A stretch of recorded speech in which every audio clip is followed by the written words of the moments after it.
Se você tem menos de 30 anos, provavelmente a expressão década perdida não faça muito sentido para você. Mas saiba que é uma coisa que aconteceu com a engenharia e com a arquitetura no Brasil e que precisa ser estudado à luz da história econômica do país. E o engenheiro que virou suco? Você já ouviu falar dele? Pois bem, essas duas coisas estão interligadas e a gente vai ver isso aqui nesse vídeo.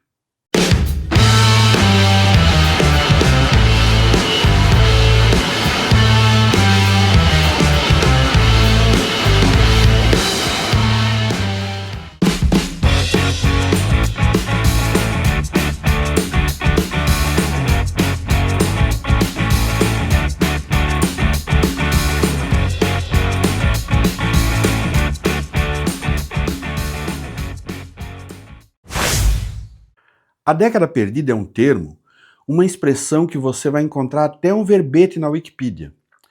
É um período que corresponde à década de 1980, embora ela tenha começado um pouquinho antes e durou até um pouquinho depois, mas está dentro de um contexto. As 5 décadas anteriores, 1930, 40, 50, 60 e 70, foram o que eu costumo chamar de as décadas de ouro da engenharia. Muito investimento em obras de infraestrutura e o Brasil crescendo num ritmo muito grande, especialmente nos últimos anos daquele período. E a gente aqui está mostrando apenas algumas dessas grandes obras impactantes. E nem incluímos as grandes obras dos anos 1970. Na década de 1970, o Brasil vivia o pior período do regime militar. E havia uma grande demanda por parte do governo por aprovação do regime. E isso exigia que a economia estivesse forte e sólida.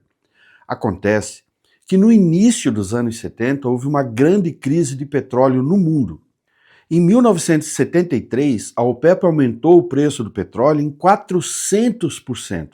E isso, claro, criou uma grande crise que afetou o mundo inteiro. Mas o Brasil, ou melhor, o governo brasileiro, não podia se dar ao luxo de entrar em uma crise financeira que poderia pôr fim ao regime. Então, houve uma resistência artificial a essa crise mundial. O Brasil tomou muito dinheiro de bancos internacionais. Começamos a nos endividar para realizar grandes obras como a Transamazônica, a Belém-Brasília, as perimetrais Norte e Sul, a Ponte Rio-Niterói, as usinas hidrelétricas de Tucuruí, Sobradinho e Itaipu, o polo petroquímico de Camaçari e uma série de outras grandes obras de infraestrutura na época. Essas grandes obras movimentavam a economia e eu nem preciso dizer que a engenharia nadava de braçada. Era o resultado do que a propaganda do governo chamava de um milagre econômico brasileiro. Mas, como diziam os antigos, não há bem que nunca cabe. A farra dos empréstimos internacionais acabou no final da década de 1970, com o segundo choque do petróleo. A coisa estourou. O Brasil, que em 1964 tinha uma dívida externa de 3 bilhões de dólares, chegou em 1984 com uma dívida de 102 bilhões de dólares. Isso mesmo, 34 vezes maior. O país teve o seu crédito completamente comprometido junto ao FMI e aos bancos internacionais. Para piorar, em 1982, com a moratória do México, os bancos internacionais passaram a restringir o crédito a países latino-americanos. E o Brasil entrou em uma crise cambial. Isso afetou, para piorar, a taxa de crescimento do PIB do Brasil, a aceleração da inflação, a produção industrial, o poder de compra dos salários, o nível de emprego, o balanço de pagamentos, enfim, todos os indicadores econômicos do Brasil começaram a fazer água. Na década de 1980, houve uma queda vertiginosa em todos os números das médias históricas de crescimento dos 50 anos anteriores, que, como eu disse, tinham sido os anos de ouro, particularmente para a engenharia. Na segunda metade da década e no início da década seguinte, o país conviveu com uma inflação galopante e com uma sucessão interminável de planos econômicos fracassados. Plano Cruzado, Plano Cruzado II, Plano Bresser, Plano Verão, Plano Collor II, e assim, no ano de 1993, os brasileiros tiveram de lidar com uma inflação de 2.477%. Você não ouviu errado. quase 2.500% de inflação no ano. Isso significa que a meta de inflação de 3% ao ano que o Brasil busca atingir nos dias de hoje era a inflação de um final de semana naquela época horrorosa. Enfim, a década de 1980 começa com um problema enorme, particularmente para a engenharia. E temos de fazer aqui um parênteses. Embora a década perdida tenha se caracterizado como uma crise econômica para todos os segmentos, nenhum segmento sofreu tanto ou foi tão afetado do que o segmento da construção e, consequentemente, o segmento da engenharia. Obviamente, as pessoas pararam de fazer projetos, pararam de construir. A terceirização nos escritórios começou a se aplicar numa escala vertiginosa. Grandes escritórios de engenharia começaram a se dissolver, a virar pó. Muitos engenheiros perderam seus empregos ou perderam seus escritórios. Enfim, a engenharia entrou no redemoinho de grandes tristezas e frustrações. E é aí que entra o engenheiro que virou suco. A história do engenheiro que virou suco é emblemática. Ela é particularmente representativa do que foi a década perdida para os engenheiros brasileiros. O nome do engenheiro é Odil Garcês Filho. Ele foi um engenheiro metalúrgico formado pela Mackenzie, que é uma das grandes escolas de engenharia do Brasil.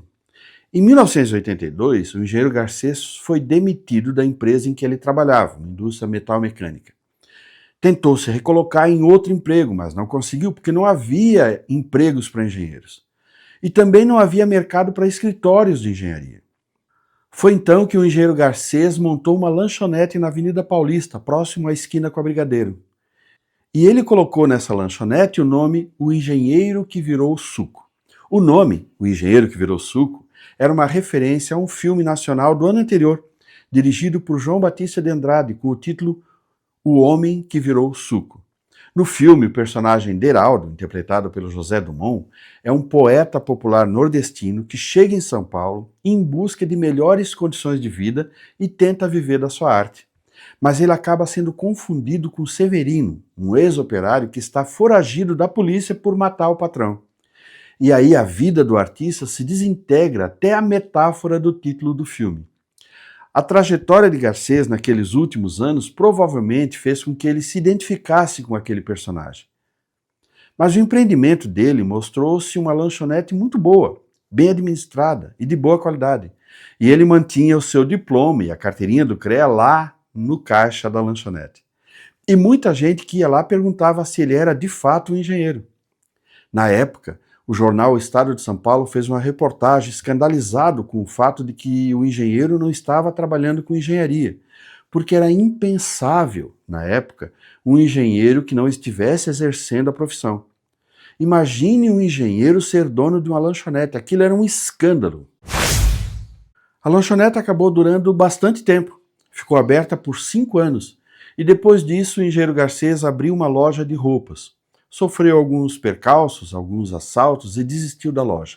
Mudou-se para o Amapá, onde ele teve uma loja de material de construções e uma construtora. Retornou a São Paulo em 1997. O engenheiro Garcês faleceu no dia 6 de julho de 2001, um pouco antes da engenharia começar a florescer novamente. Então, infelizmente, o engenheiro que virou suco não chegou a ver o renascimento da engenharia que aconteceu na primeira década do século XXI.